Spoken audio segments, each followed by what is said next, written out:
범인 도피죄는 이제 대표적인 케이스가 운전자 바꿔치기인데요.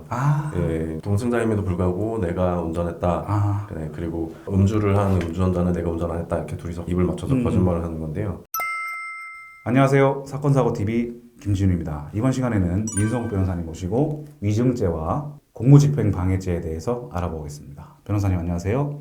네, 안녕하세요. 네. 이번 시간에는 이제 위증, 공무집행 방해, 범인 도피 이런 거에 대해서 제가 여쭤볼 건데 드라마 같은데 보면은 이제 소송에서 내가 이기기 위해 가지고 좀 거짓말을 해달라 이렇게 부탁하는 경우가 있고 내가 혹시나 저지른 다른 범죄가 이제 드러날까봐 두려워서 이제 범인의 증인으로 나가서 내가 이제 거짓말을 했다 법원에서 이럴 때는 어떤 죄가 성립되나요?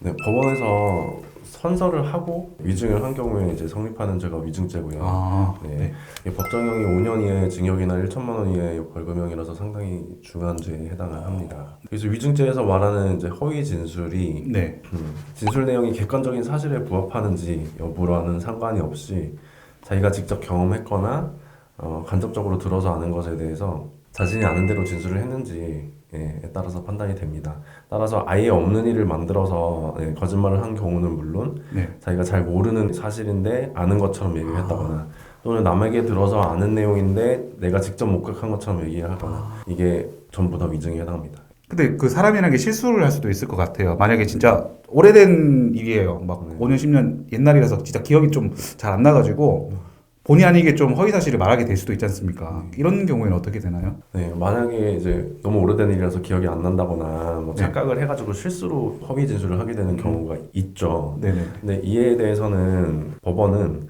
문제가 된 그 발언의 그 단편적인 구절에 구애되는 게 아니라 전체적인 취지를 다 살펴서 위증의 고의가 있었는지 여부를 판단을 합니다. 위증죄는 이제 과실범은 처벌을 하지 않기 때문에 전체적인 맥락을 봤을 때 실수였다. 그러면은 그거는 이제 위증으로 처벌을 하진 않죠.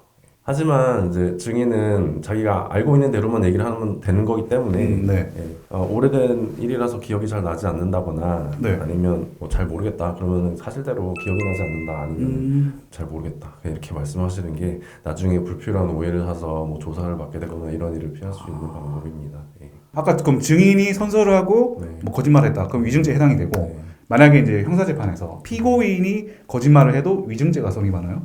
재판받는 피고인은 법정에서 반드시 자신의 잘못을 사실대로 다 얘기를 해야 되는 게 아니라서 피고인이 설령 거짓말을 했다 하더라도 판사는 증거를 살펴서 이게 허위인지 아닌지 판단을 하고 만약에 허위다 그러면 그에 상응하는 유죄 판결을 내리고 처벌을 하면 되는 것이기 때문에 피고인의 거짓말은 이제 문제를 삼지는 않습니다. 그것만 놓고 위증죄를 따로 성립을 시키지 않고요. 그렇기 때문에 이제 피고인한테는 선서를 시키지도 않는 거고요. 하지만 만약에 피고인이 이제 자기가 거짓말을 하는 것을 넘어서 이제 아는 사람한테 위증을 해달라고 부탁을 해요. 부탁을 받고 위증을 한 그 사람은 선서를 한 증인이니까 위증죄가 성립을 하고 근데 그걸 교사를 한 게 되기 때문에 위증죄의 교사범으로는 처벌이 됩니다. 그러니까 교사라는 게 이제 이걸 하게 시켰다는 거죠. 네, 시켰다는 거죠. 살인을 시키면 살인교사 이렇게 되듯이 거짓말 해달라, 위증해달라고 하면 위증교사로 처벌된다. 그렇군요. 재판을 하다 보면 사실 위증을 실제로 하는 경우를 사실 종종 보게 되는 게 사실입니다. 이제 수사기관에 나가서 조사 단계에서 내가 피의자로 이제 조사를 받는 과정에서 만약에 거짓말을 했어요. 그런 경우에는 어떤 죄가 성립하나요? 경찰이나 검찰 조사를 받는 당사자는 법정에서 선서한 증인은 아니기 때문에 일단 위증죄는 성립할 여지가 없습니다. 근데 다만 위계에 의한 공무집행방해죄 아니면 범인은닉 도피죄 이 두 가지가 문제가 되는데요. 우선 위계에 의한 공무집행방해죄의 경우에는 단순히 허위 진술을 하거나 허위의 증거를 제출하였다. 이것만으로는 죄가 성립하지는 않는데 적극적으로 좀 증거를 조작을 해서 수사기관이 나름대로 충실하게 수사를 해도 그게 조작된 증거라는 걸 발견하기 어려울 정도 그 정도에 이르렀다. 그러면 수사기관의 수사를 적극적으로 방해한 것으로 보아서 위계에 의한 공무집행방해죄가 성립을 합니다. 예를 들어서 음주운전으로 입건된 자가 혈액을 자기 게 아니라 이제 타인의 혈액을 자기 것처럼 이제 제출했다. 이 정도에 이르렀다. 그러면은 위계에 의한 공무집행방해죄가 성립합니다. 그런 부분들이 이제 공무집행방해죄로 처벌될 수 있겠군요. 네, 맞습니다. 또 아까 범인 도피 말씀하셨는데 그건 뭔가요? 범인 도피죄는 이제 대표적인 케이스가 운전자 바꿔치기인데요. 예, 동승자임에도 불구하고 내가 운전했다. 네, 그리고 음주를 한 음주운전자는 내가 운전 안 했다. 이렇게 둘이서 입을 맞춰서 거짓말을 하는 건데요. 네. 이런 경우에는 동승자한테는 범인 은닉 도피죄가 성립을 하고요. 네. 그러니까 범인을 숨겼다는 거죠. 네네. 그리고 운전을 했던 음주운전자에게는 범인 은닉 도피 교사죄가 성립을 합니다. 아까 위증죄랑 좀 비슷하죠.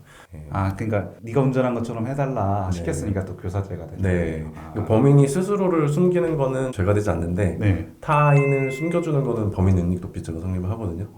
근데 그거를 또 교사를 했다. 그러면 범인한테도 교사죄가 성립을 하게 되는 거죠. 그렇군요. 운전자 바꿔치기 같은 경우에는 네. 법원에서 죄질이 상당히 안 좋다고 봅니다. 그래서 초범인 경우에도 실형이 나오기도 해서 좀 유의를 하셔야 됩니다. 근데 벌금형으로 끝날 사건인데 뭐 둘이서 같이 징역을 살게 되는 그런 경우가 있으니까요. 결론적으로 말씀드리자면 수사기관에 나가서 뭐 단순히 죄를 부인하거나 아니면 거짓 진술을 했다.